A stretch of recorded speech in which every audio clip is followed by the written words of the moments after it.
When you look at any machine setting here, it's going to be between half price or a third of the price that you would pay for the same machine from a major brand. Hey, it's Brock here with Rock Hill Farms, and behind me is 7 new machines that you've never seen before or heard of. I was recently approached with an opportunity to be a beta tester for these machines. And what that means is these are very soon going to be available for sale, but before they're sold, they want people to test them out and put real significant hours on them. So one of these machines is going home with me today for a longer test. The rest of them, what we want to do today is actually use these machines, and I'll give you my thoughts on them. We've got everything from this miniature wheeled loader to a miniature skid steer to a full-size skid steer, and then a whole range of excavator sizes. Now, I personally have owned or used all of these types of equipment quite a bit, except for this little mini loader. But I had a skid steer in this exact same weight range and horsepower that I had for a couple years. I currently have a mini skid steer, the same size and roughly the same weight and same capacities as this one. So I should be able to give you a pretty good feel for how these machines compare. Now, right now I want to take care of the elephant in the room. You're wondering about the manufacture of these machines. These are made in China. They are being built to specifications for the company that's going to be selling them once they are approved and meet standards. But what I find really interesting about the Chinese equipment is it's been super popular on YouTube lately, and it seems like everybody I talk to is interested in getting a Chinese mini excavator because they're so cheap. And everyone's excited about them, and there's tons of videos out there. But all of the videos I see on Chinese mini excavators are this size. Tiny. Absolute minimum features. What we've got back in the back is the big size excavator that I've been looking at and price comparing and shopping for, and what I want for my property. So to me, it's really interesting. I haven't seen very many 75 horsepower, 8 to 10,000 pound skid steers available for comparison from a Chinese manufacturer. So what I want to do right now is go one by one machine at a time, and actually put these things to use and give you my initial opinions on them. So each and every one of these machines is actually going to get some work done today, and we're going to give you the best specs we have. And then at the end, we're going to try to talk a little bit about what your warranty is or is not going to be on these types of equipment purchases. But just to generalize, I want to show you the machines we have here.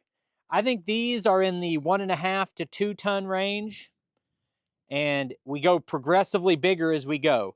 This smallest one has a gasoline engine, and this is a choke for it. These are open station, the 2 smallest ones. This one steps up just a little bit, and it's a diesel engine. Then we come up to a 3-ton machine with a cab and heat and air. Next machine is 4 tons. This is the size machine that I compared in my last video. If you didn't see that, I did an hour-long video going to every dealership within an hour's drive of me that sells excavators, and I compared every excavator I could find that was this size. And I did that because I want to understand the market, and I wanted to feel the difference of the size of those cabs, how high they sit off the ground, and learn everything I could from asking those salesmen questions. And this is the same size machine we were looking at. So on the gasoline engine versions of these, you're going to be running a Briggs & Stratton. And on the diesel engines, it's going to be a Kubota diesel. I know specifically this one's a Kubota diesel. Some of them may be Yanmar diesel engines. But your hydraulic drives, your hydraulic components, and your engine are known manufacturers. And then there are things about these machines that I walked up and immediately thought I didn't like this air conditioner is in an inconvenient place where it could affect your visibility. But this is a kind of a separate air conditioning unit that can be purchased really inexpensively. So if your AC quit working, you could just swap it out. It's just a statement of fact. When you buy an inexpensive machine, there will be trade-offs to that. You already know it when you're buying it, and all that money you save is what is supposed to make you feel better about that. And as I looked at excavators the other day, I found one brand out of all the excavators that was about $8,000 to $10,000 cheaper than the other ones. And the one that was less expensive was New Holland, and the air conditioner unit blocked your visibility out the back glass. It's just what you get. If you want to save $20,000 or $30,000 on your machine, there will be trade-offs. When you look at any machine setting here, it's going to be between half price or a third of the price that you would pay for the same machine from a major brand. So we go from the 4-ton excavator to what I believe is a 4-ton skid steer. I'll have to look up the weights, and as we do each machine in depth, we'll give you all that information. But I do know this is a 75 horsepower diesel machine. You know, it's got a lot of the features that mine had, but not all of them. Here we've got the stand-on miniature skid steer. I know this market pretty well. I've ran quite a few of these mini skid steers, and like I said, I've had one on my property for over a year now. I think I've got 100 hours on it, maybe a little bit more. This machine is about the same size.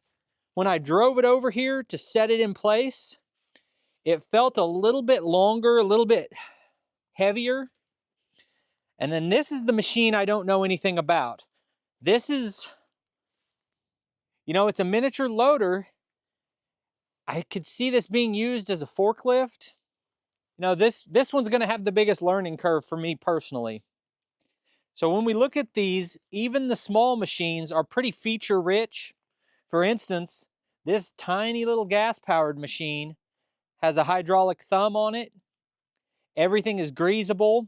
It has a quick disconnect for the bucket.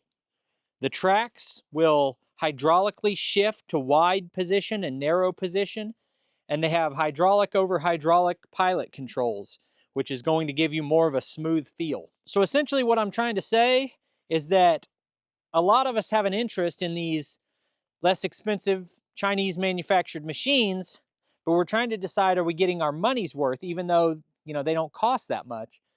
And my point would be that not all Chinese machines are exactly the same. That would be like saying, I've got an American-made tool. Well, not every American-made tool is the same. It's a country of origin, not a spec sheet or a list of available features. All right, so we got a lot of machines to test, and we got several attachments to test on them, so I guess we better get to it.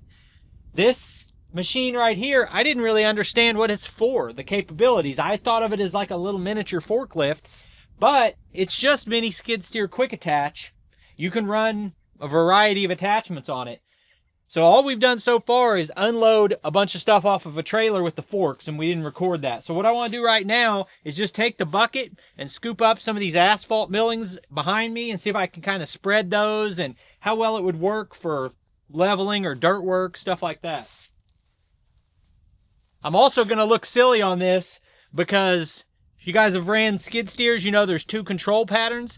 This has the opposite control pattern of what I'm used to, so I'm probably going to fumble around. So this is not a huge machine, and I'm over 6 foot tall, and I have very little leg room here. That just is what it is.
So I really struggled to use that machine, and it's because it uses a control pattern that I've never used before.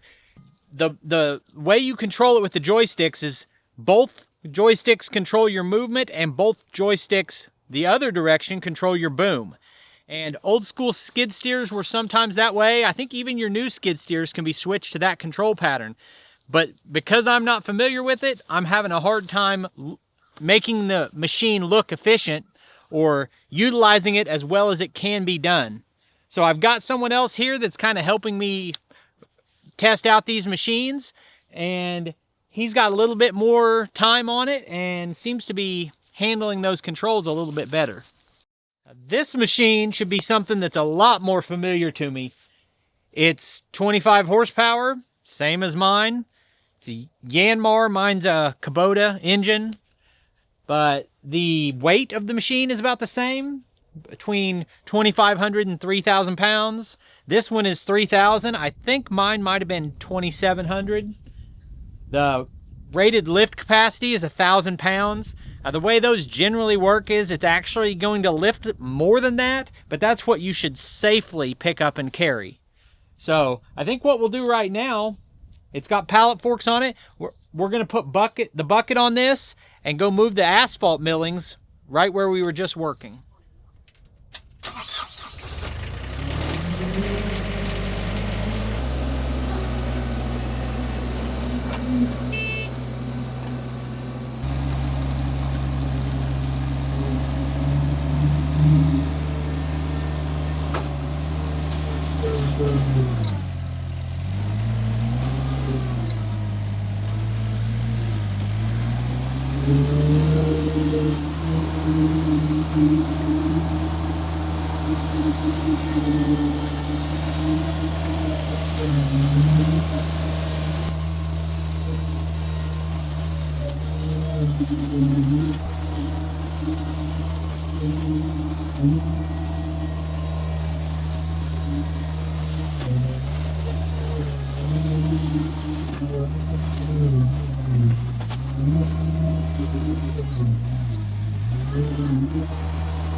I'm sure if I spent more time on it, I'd notice a lot more differences. But for me, running this for maybe 30 minutes, moving this material around and moving some pallets and a few different things, it feels like a very similar machine to the one I have at home. And these machines maybe aren't for everyone, but they have a wide variety of attachments you can put on them, and they're really more versatile than you might think.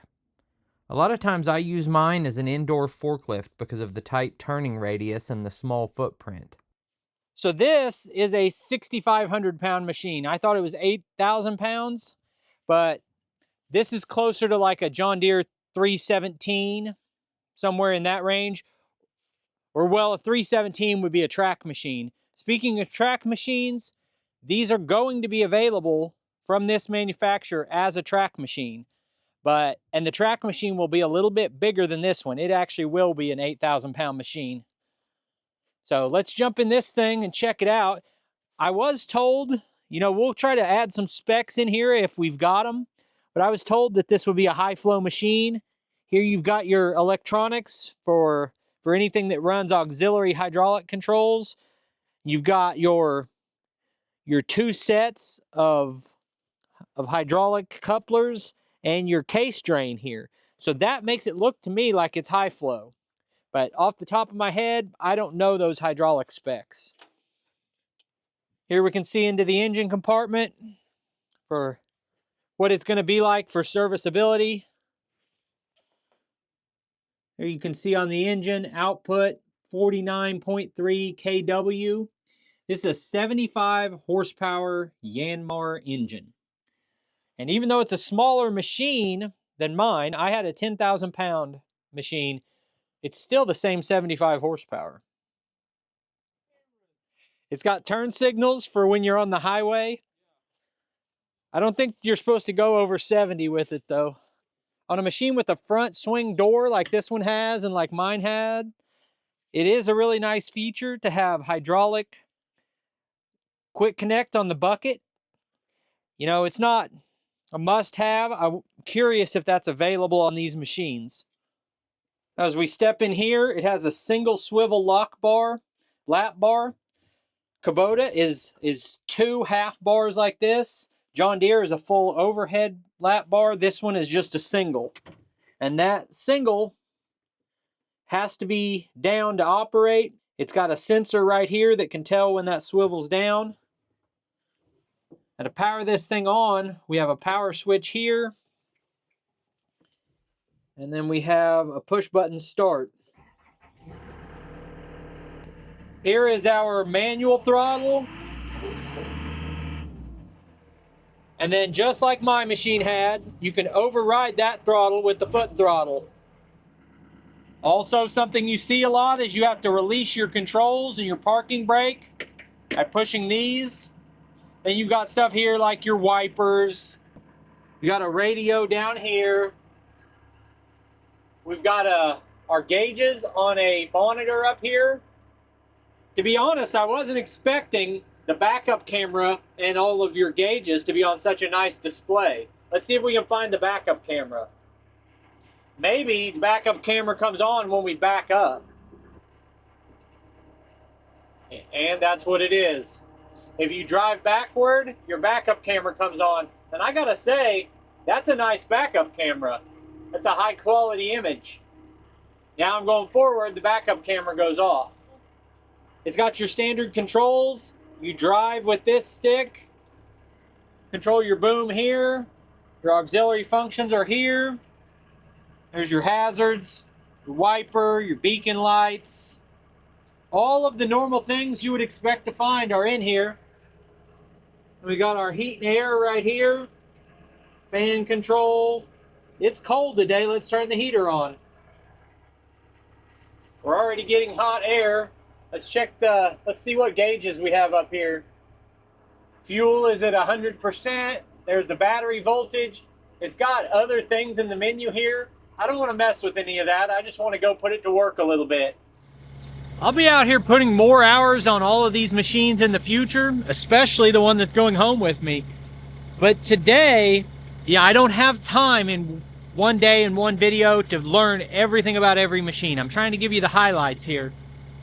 And I need to find on this one the high-low speed switch. I'm sure it's got one because that thing flies. I mean, my skid steer was, I paid $100,000 for that machine with that package, and it was a nice machine, but in high speed, it was still a crawling machine, and skid steers in general just don't move that fast.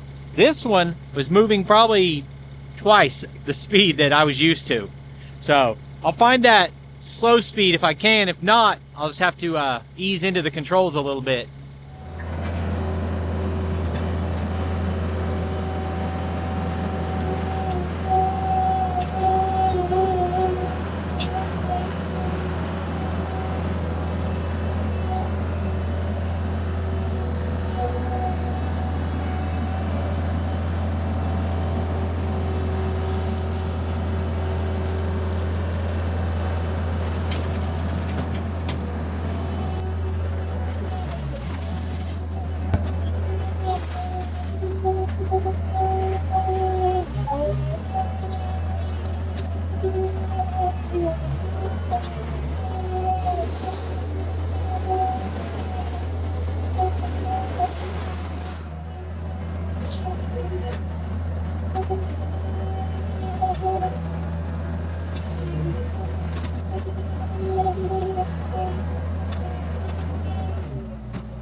Well, a track skid steer and a wheeled skid steer feel a lot different, but I've ran wheeled skid steers a little bit, not as much as I have with the tracks.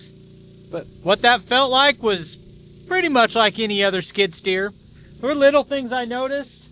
Like, for instance, I wouldn't buy this exact bucket.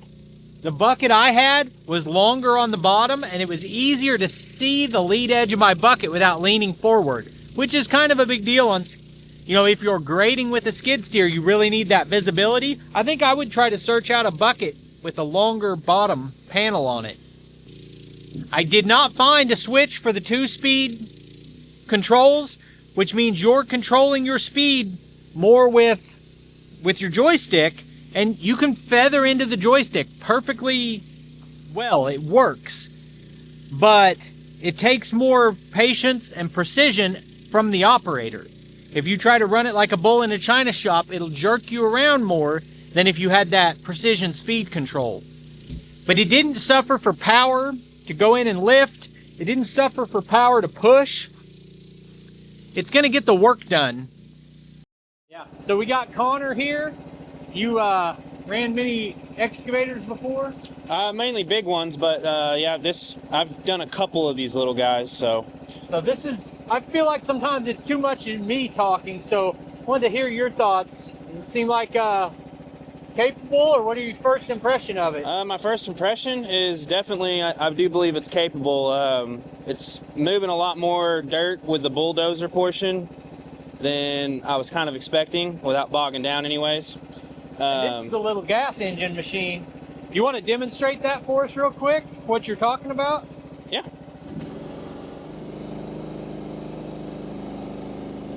So I watched him dig a hole here, and then he filled most of it in already. Then I asked him if he'd give his opinion of the machine on camera.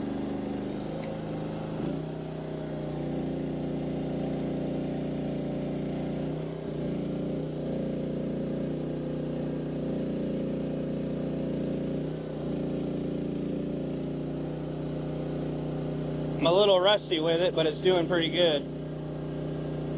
Not too bad for a little guy.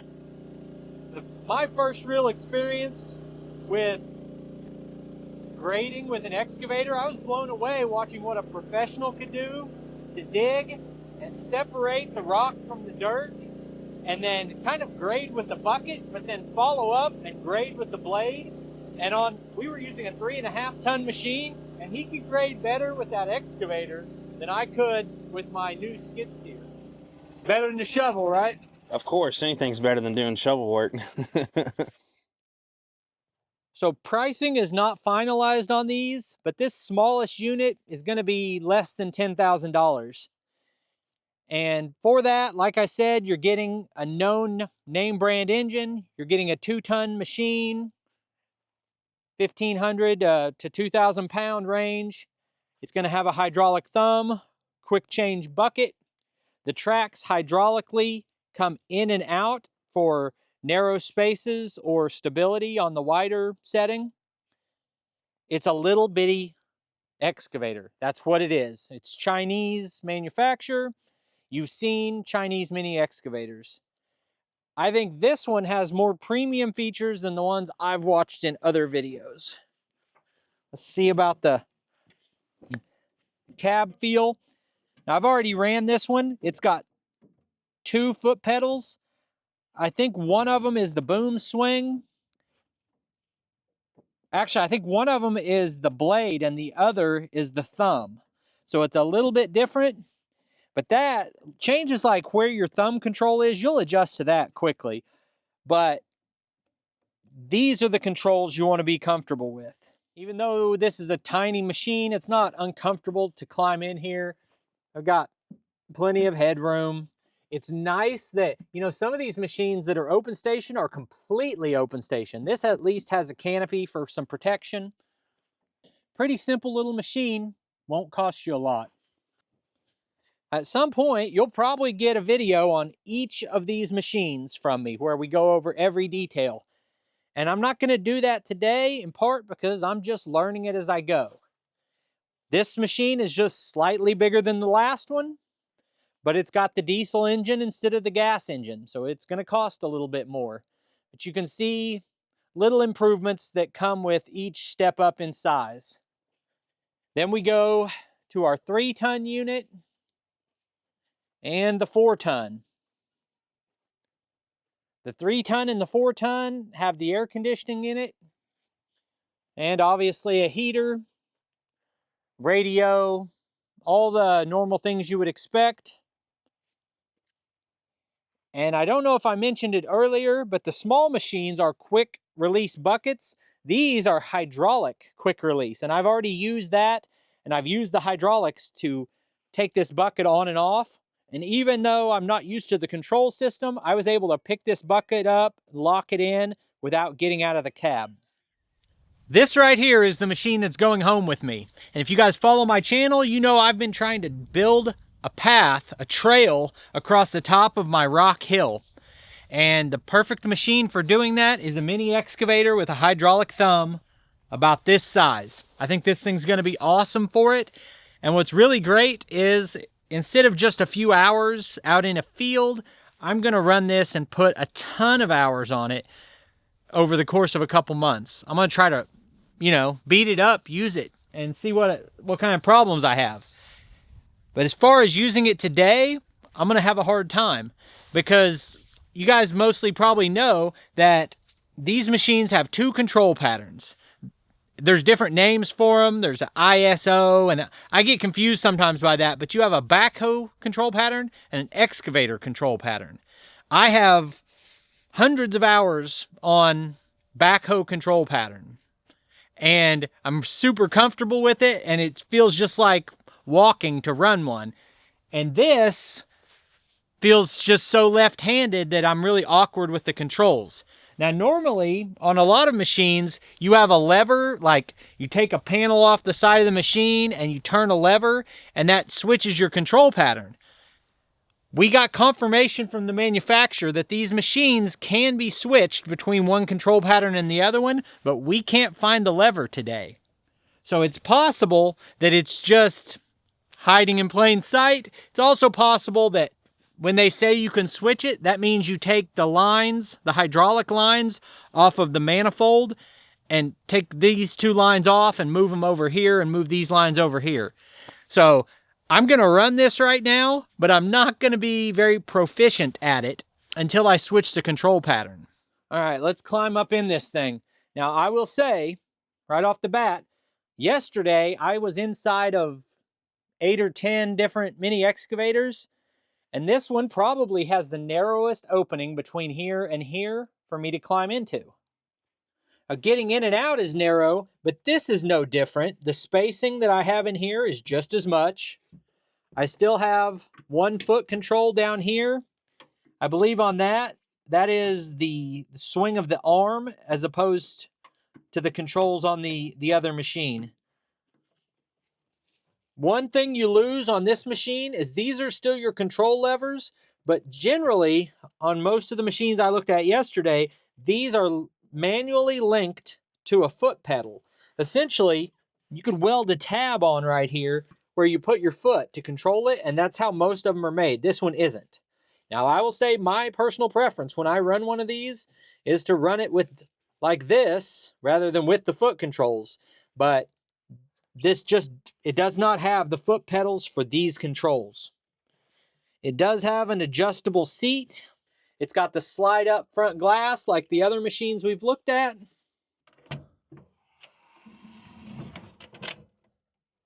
Nice, easy roll up window. Let's go ahead and pull our button and close the door here, let the window down. So right here is the quick connect. So if you want to take your bucket off, you just hold this down. You want to pick it back up, you hold it here. We got our hand throttle right here. I'm gonna throttle that up. Now click it this way because this one hasn't been started in a little while. That's running the glow plugs and the fuel pump. I think it might do that the other direction, but I'm not sure.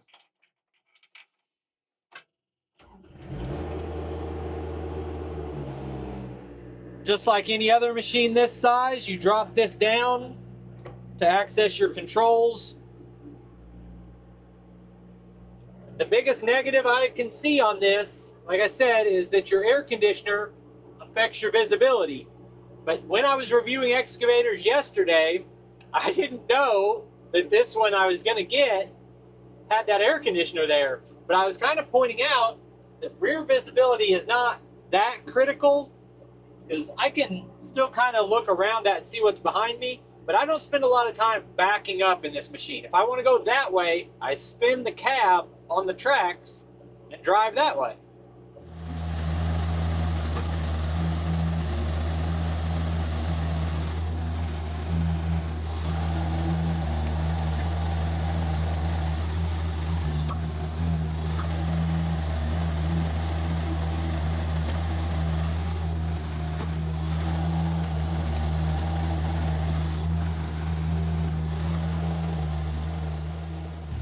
How many of you guys are comfortable with both control patterns?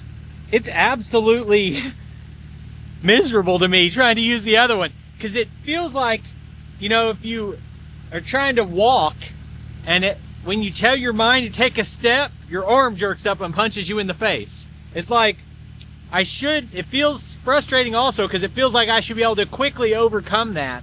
But I'll take one scoop that's smooth and the next scoop I try to do it the other way and it just doesn't work. What I will say, I know this is just wet, soft dirt, but it does not lack for power at all. It's, you know, slicing right through that. It's definitely got the power to lift out a big scoop with the arm extended and to easily dig. Now I'm just going to push my dirt pile back and fill the hole in and try tracking over it.